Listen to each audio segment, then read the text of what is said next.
and welcome to Swapr Weekly. Um, Today we have the agenda here um, posted in the chats. So yeah, I can start with the beta 19. Um, there are like a lot of PRs that are still pending reviews, pending testing. I think some things have some bugs and so on. Primarily to do with this Fathom, I think. Um, Do you have anything to say, Leo, about this use Fathom and events? Um, yeah, like it's all on for review now. So we are adding um, new events for people that click in pro shard mode or off shard mode. And also every 15 seconds we launch an event counting how many people are seeing with the window open are seeing the pro mode. Um, and yeah, if you have any idea to um, how to have better events, or if you find it confusing for the naming, yeah, just let me know. Uh, uh, yeah, I can share you the link. You can see here um, in the events section. There are a few events. Uh, if you don't understand them, it's better to have like the last 30 days selected to see different events like the pro mode, click shard pro, or volume 4 pro mode, and also the 15 seconds on pro mode. Yeah. And I think it's basically that. It's still in testing, but yeah, it's not in production yet, and yeah, that's basically it. Cool, cool. Um, yeah, so we're waiting on this to complete. 0x trade and 1 inch was integrated to the develop, and that would be nice if we could make a release this week for beta 19. Um, yeah, so that's it on beta 19. And then, yeah, any questions on this?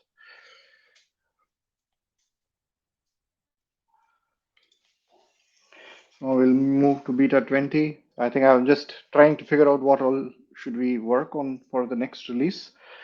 I'm thinking maybe the Swapbox 2.0 might be complete by this in the next uh, 3 to 4 weeks. So probably first cut version of the Swapbox 2.0, or uh, some of the bridge aggregators like LeFi or Across might be good to add, and then a few more networks. Once we have added 1 inch and 0x, maybe we could also open it up for a few other networks. I think, yeah, I think that might be a good addition for beta 20. And if somebody has some good ideas on what we could include, yeah, please let me know.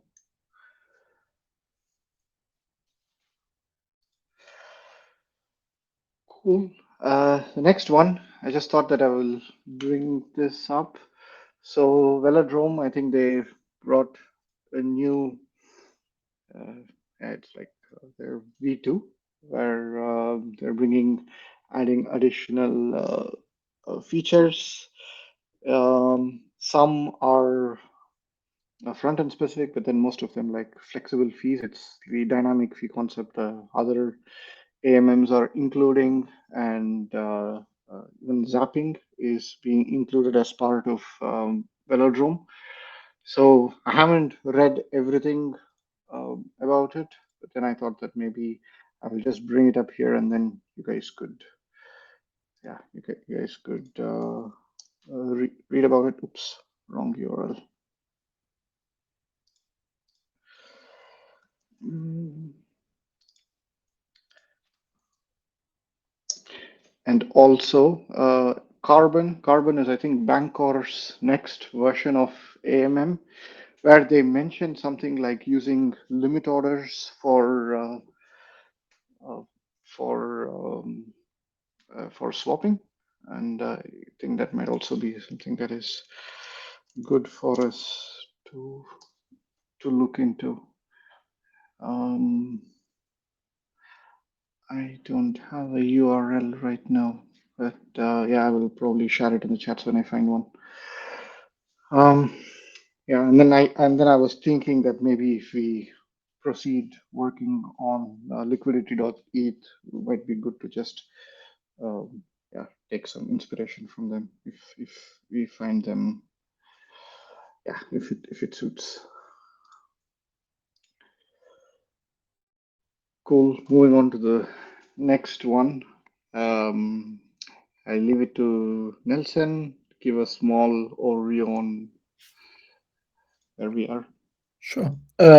So the idea here is to expand what I've been talking about, the sapping contracts and the UniV3 implementation. Now, like the full design is a little bit more clear and with more detail. Um, so to recap a little bit, sapping contracts is a way to you can add or remove liquidity having one token into any pool, and it will do the proper swaps. And you can ape into any pool with mainly any token, and it will get you the LP tokens and taking a small fee in the process. Uh, Currently, the implementation we had was integrated with any Uni V2 fork. And what I'm working on is integrating with Uni V3 as well, so it can work with both.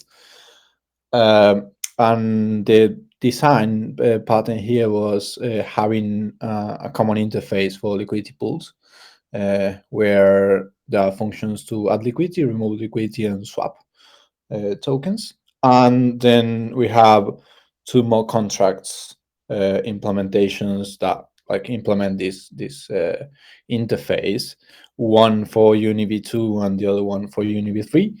The scope of the interface was limited, so it only works with Uniswap, both V2 and V3. So it could potentially be extended later in the future for other liquidity pools, but for now, to limit resources, it will only be for those two. And how it works is there are some uh, hard code settings you need for adding liquidity.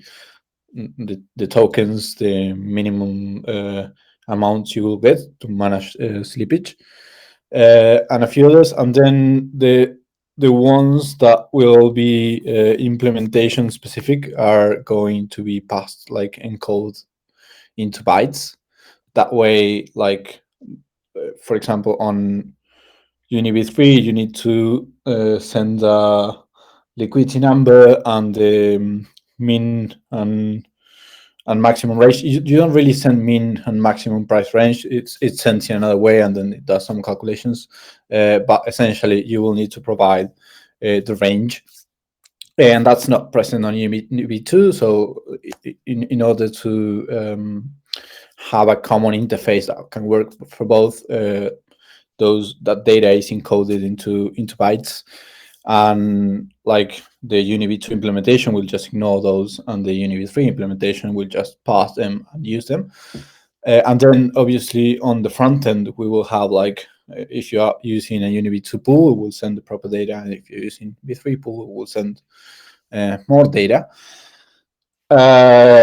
And Then another issue I found while I was doing the research on this implementation is obviously, if you didn't know, UniV3 doesn't use LP tokens.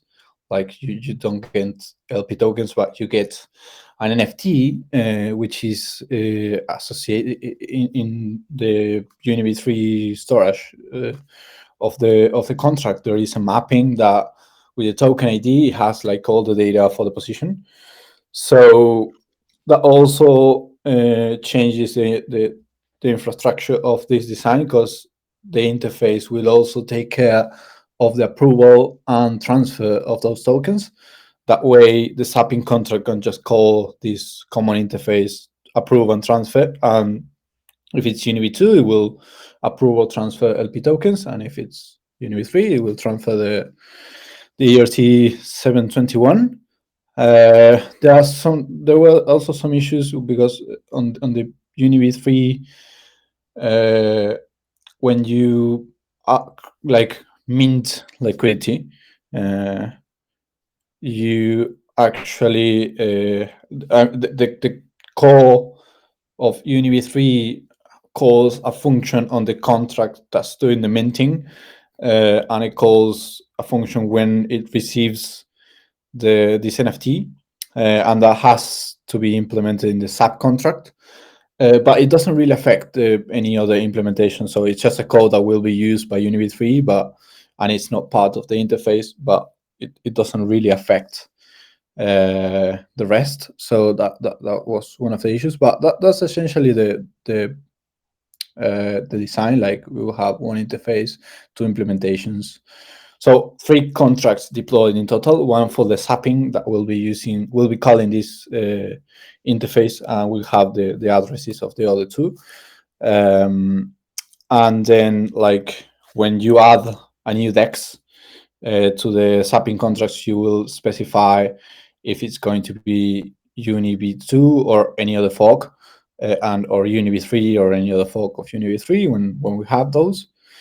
And it will use those as it needs. That's the main design and the issues I found on the way. Currently, I'm finishing the removal of the liquidity, and I'm like halfway done with the swaps on the V3. The V2 is just done already. Yeah, that's pretty much it. And on the next steps would be like think about how the front end will be. Not sure with Venki, we don't have anything for the UniB2 front end, right? There is nothing yet. There is a PR where it was integrated within Okay. Swapr, but Yeah, it hasn't been tested or anything. Okay. no, it hasn't. Okay, well, there is something. The UniB2 like part of the front end should be just quite straightforward. You just input the token you need, the pool you want to ape into, and you just go for it. On the UniV3, there is some extra data you will need to input, and some calculations the front end will have to do, but I can provide like the formulas for those. But we can still like the design or a similar one from the current Uni V3 swap, because like the data is the same. The only difference is we will only provide one token. But essentially, you need like on the Uni V3 front end. Not sure if you've seen it, but there is like a slider when you can increase or decrease the range of the price. So like the front end gets the current price and does like plus 5%, minus 5%, something like that. And you can just move around and like ape into in the range you want. That's the only difference I see like front end wise, at least on the visual side. On the internals, there are some other changes, but for the front end guys shouldn't be too hard, and I will provide all the math that's required. Any questions?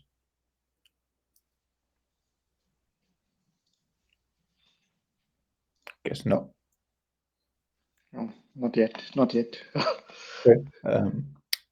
In the next few days, I will finish this implementation, do some testing. I still have to write like all the unit tests as well, but I would like to like first actually deploy it and test it.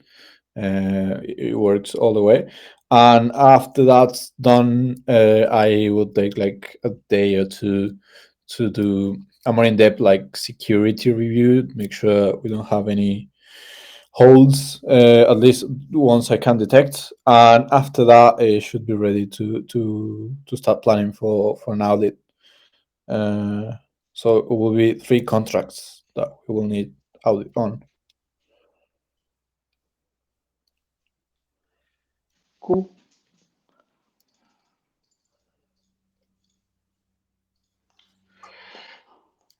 All right. Any questions for Zapper? Nope. Cool. Then we'll move on to the next one.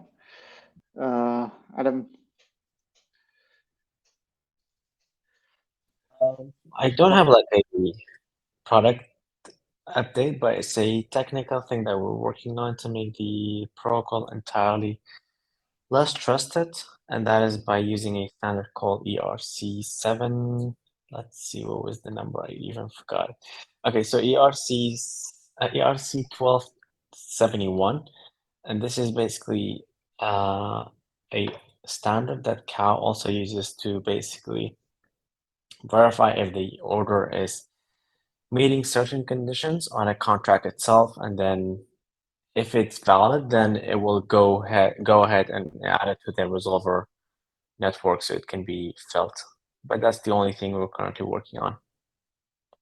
And also, like, maybe like design wise, I had a call with Zet.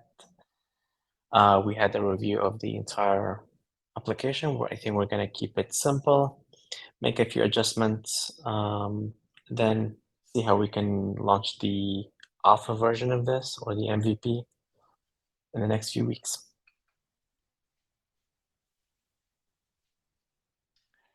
Cool.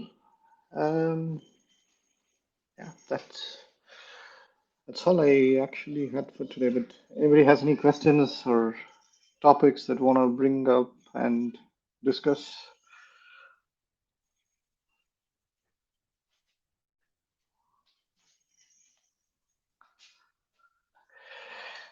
If not, then yeah, have a great week.